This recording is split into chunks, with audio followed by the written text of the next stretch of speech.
Salah satu jenis dari jaringan hewan itu adalah jaringan ikat. Jaringan ikat ini disebut dengan connective tissue atau jaringan yang mengikat jaringan satu dengan jaringan lain atau menghubungkan jaringan satu dengan jaringan yang lainnya.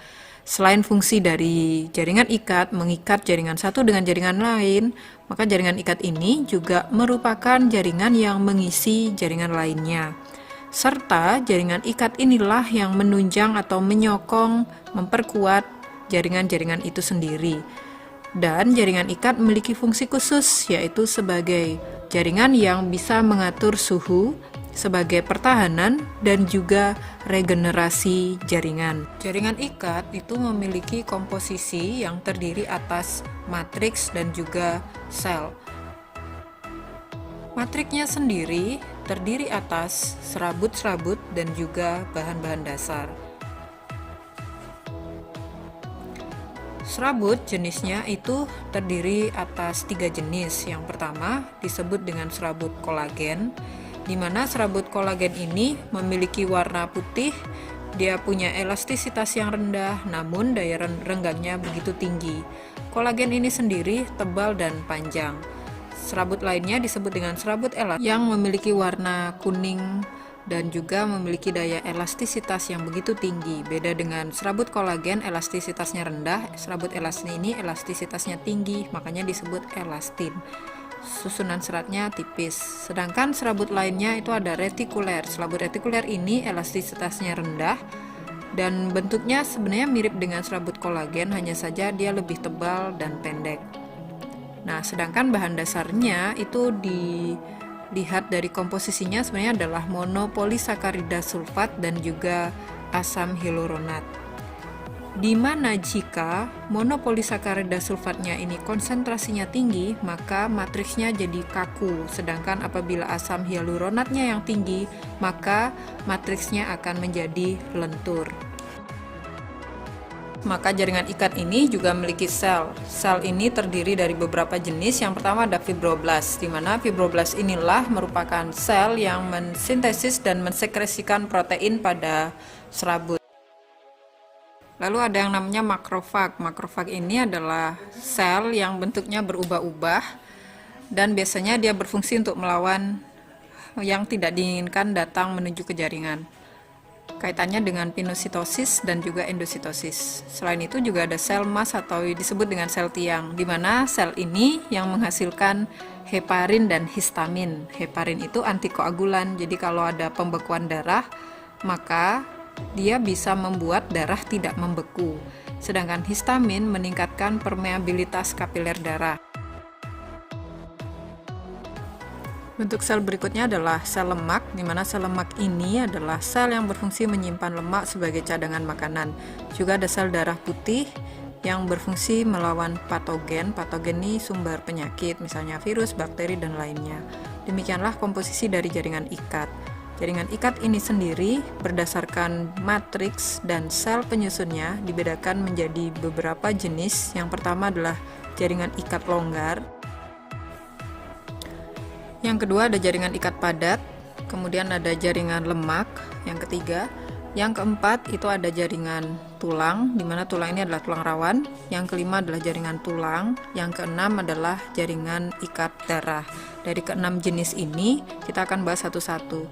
Ikat longgar kalau dilihat dari struktur gambarnya, ini artinya dia ada sesuatu yang longgar-longgar. Nah, serabut yang menyusunnya adalah serabut kolagen dan elastin, di mana sel penyusunnya dapat terlihat itu mengandung fibroblast dan juga ada makrofagnya. Susunan serat kolagen dan elastinnya itu longgar-longgar. Oleh sebab itu, jaringan ini disebut dengan jaringan ikat longgar. Letaknya bisa di sepanjang tubuh, itu ada di bawah kulit. Kemudian juga ada di pembungkus dari pembuluh darah, juga dari pembuluh saraf. Juga ikat longgar ini ditemukan terutama di sekitar dan di antara organ-organ. Jaringan ikat longgar ini dapat dibedakan dengan jaringan ikat padat. Jaringan ikat padat itu disebut dengan padat karena serat-seratnya tersusun sejajar. Bedanya dengan longgar, kalau longgar itu struktur seratnya tidak ada keteraturan, namun kalau ikat padat dia terlihat teratur, berjejer, membentuk sejajar dengan kolagennya, struktur dari serat kolagennya itu sangat padat. Jaringan ikat padat ini sendiri, serabut penyusunnya adalah serabut kolagen. Dia punya sifat fleksibel namun tidak elastis. Selnya adalah sel fibroblast dan juga makrofag, sama dengan ikat longgar. Karena dia punya fleksibilitas tapi tidak elastis, maka jaringan ikat padat ini dapat ditemukan pada hubungan antar tulang dengan otot yang disebut dengan tendon, dan juga hubungan tulang dengan tulang yang disebut dengan ligamen. Dengan kata lain, bahwa jaringan ikat padat ini dia yang mengisi atau menghubungkan sesuatu yang lebih kuat atau lebih berat. Nah, ini kan kalau tulang dengan ototnya itu kan untuk gerak, sehingga membutuhkan jaringan ikat yang padat, bukan jaringan ikat longgar. Berikutnya adalah jaringan ikat lemak. Jaringan ikat lemak ini dari sisi namanya saja, dia merupakan kumpulan dari sel-sel lemak. Nama lain dari jaringan ikat lemak ini adalah jaringan adiposa. Nah, jika dilihat gambarnya, maka jaringan ikat lemak ini terlihat seperti kantung dengan pinggiran yang tidak rata. Kantung inilah yang akan mengisi cairan atau tetesan-tetesan lemak, sehingga yang tidak rata itu yang disebut dengan sel lemak. Jika ini kumpulan ini yang namanya adiposa atau jaringan ikat lemak. Seratnya sendiri adalah tersusun dari serat kolagen, dan fungsi dari jaringan ikat lemak ini menyimpan lemak yang merupakan cadangan makanan pada jaringan. Juga jaringan ikat lemak berfungsi sebagai bantalan dan melindungi organ dari suhu dingin. Dari segi letak, jaringan ikat lemak ini ada di seluruh tubuh, di bawah permukaan epidermis kulit, kemudian di antar persendian, di antar jaringan, juga misalkan di organ-organ itu bagian luarnya itu ada jaringan ikat lemaknya, termasuk juga di dalam sumsum tulang.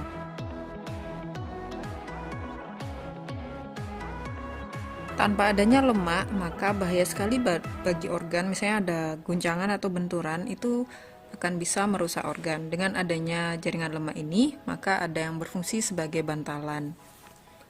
Yang biasanya membuat bingung itu adalah membandingkan jaringan lemak dengan jaringan ikat darah dari sisi gambar, karena sama-sama bulat-bulat begitu. Cara membandingkannya adalah jika sel lemak itu susunannya seperti kantung, pinggirannya tidak rata. Namun kalau jaringan ikat darah, sel-sel darahnya itu pinggirannya itu rata, lebih halus. Nah, jaringan ikat darah ini adalah jaringan ikat yang spesial, yang khusus. Komposisinya dia terdiri atas cairan dan juga sel. Cairannya disebut dengan plasma. Sedangkan selnya itu ada sel darah merah, eritrosit. Fungsinya adalah mengangkut zat cari makanan, mengangkut zat sisa, mengangkut hormon, mengangkut O2, mengangkut karbon dioksida. Dan juga ada leukosit atau sel darah putih. Sel darah putih ini yang melawan penyakit sebagai imunitas juga. Dan juga ada trombosit, keping-keping darah yang nanti berperan pada proses pembekuan darah. Jaringan darah akan lebih banyak nanti, sistemnya itu kita pelajari pada sistem sirkulasi. Dari sisi letak, otomatis jaringan ikat darah ini ada di seluruh tubuh. Jangan lupa cara membedakannya itu lihatlah pinggirannya. Dan di dalam jaringan lemak itu tidak terdapat inti. Namun pada jaringan ikat darah itu ada jenis sel yang memiliki inti, yaitu adalah leukosit. Memang warnanya nampak sekilas sama, dan pewarnaan ini mempermudah untuk mempelajari jaringan ikat lemak sebenarnya. Jangan sampai salah lagi membedakan mana jaringan ikat lemak dan mana jaringan ikat darah.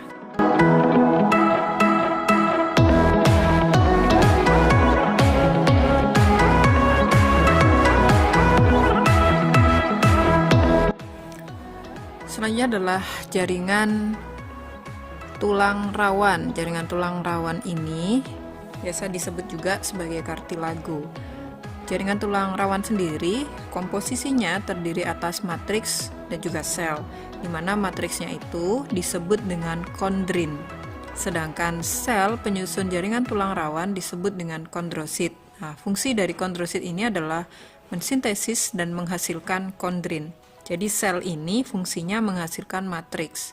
Dan matriks atau kondrin ini jenisnya adalah ada yang kolagen dan juga elastin.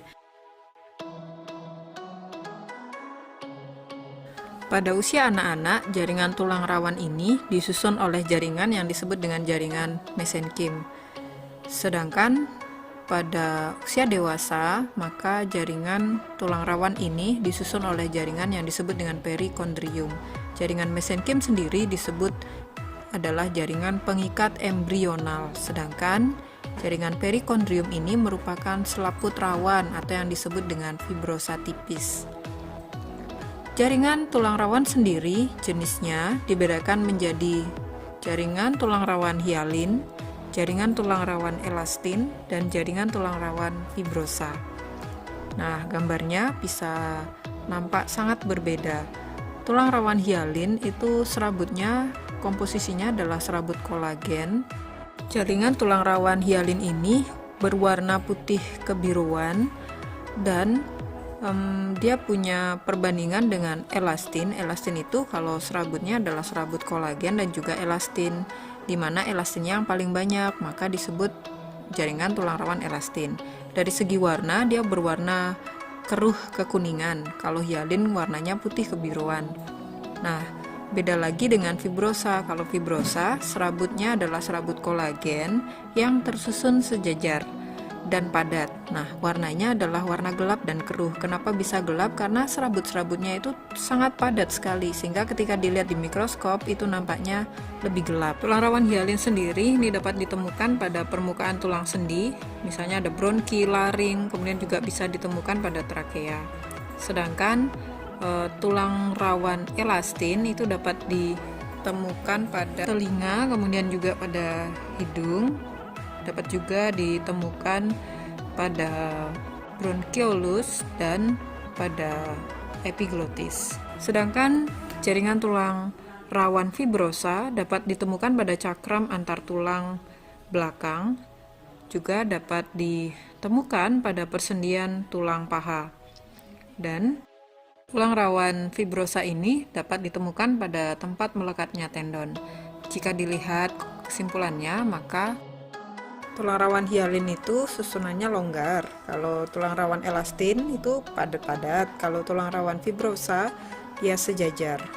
Next, selanjutnya adalah jaringan tulang. Jaringan tulang ini komposisinya itu tersusun atas sel-sel tulang yang disebut dengan osteosit. Dan matriksnya itu sangat padat. Dan terjadi proses pengapuran yang disebut dengan kalsifikasi, di mana pengapuran ini matriks padatnya itu mengandung kalsium karbonat dan juga kalsium fosfat. Proses dari pembentukan pengapuran kalsifikasi ini nanti akan dibahas di sistem gerak. Menurut proses pengapuran dengan matriks padatnya inilah, maka jaringan tulang dibedakan menjadi dua. Ada tulang kompak yang nama lainnya adalah tulang keras, dan juga ada tulang bunga karang yang nama lainnya adalah sponsa. Nah, dari tulang kompak ini matriksnya sangat banyak, rapat dan padat. Dia punya sistem yang disebut dengan sistem Havers. Sistem Havers ini merupakan sekumpulan lamela-lamela yang lingkaran-lingkaran itu disebut dengan lamela. Nah, juga mereka memiliki kanalikuli, juga ada osteosit dengan lakuna. Di bagian tengahnya itu terdapat kanal pusat dan mengandung pembuluh-pembuluh darah. Tulang kompak atau tulang keras sendiri dapat ditemukan pada tulang-tulang pipa atau tulang panjang, misalnya tulang lengan, tulang betis, terutama adalah tulang-tulang pada penyusun alat gerak. Fungsinya sendiri itu adalah sebagai memperkuat. Sedangkan tulang bunga karang atau tulang sponsa itu kebalikan dari tulang kompak atau keras, di mana susunan matriksnya longgar, tidak rapat, dan memiliki rongga. Juga tidak akan ditemukan adanya sistem Havers. Fungsinya sendiri adalah membentuk rangka tubuh, juga melindungi jaringan lunak. Ditemukan pada tulang pipih, dan jaringan bunga karang ini memang dia ada rongga-rongganya. Nanti akan lebih banyak dibahas di sistem gerak. Well, selesai sudah pembahasan mengenai jaringan ikat. Semoga penjelasannya bisa membantu. Selamat menikmati harimu. Terima kasih.